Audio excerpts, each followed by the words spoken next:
This summer, narinig ko sa katrabaho ko, sila ay napapirma ng aming head cashier.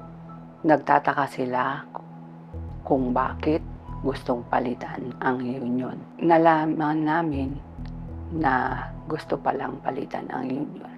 At ang mga pinangako, pumirma sila ng mga patago, pero hindi nila alam kung ano ang pinipirmahan nila.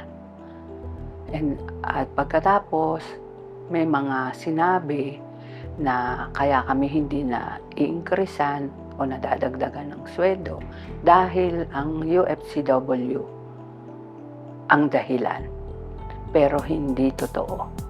Marami kong kasamahan na nagpunta sa store na kung saan ang union ay clock at sinabi na wag kayong papayag dahil walang-wala kayong makukuha at sila ay nakadepende sa management. Kung sakali na mapapirma at manalo ang ibang union, ang clock, ang makikinabang lahat ay ang mga management, mga department manager. So ngayon, nandito ako at ang ibang kasamahan ko sa bargaining that ang UFCW ay pinaglalaban na ma-increasean ang lahat ng empleyado, hindi lamang ang department manager.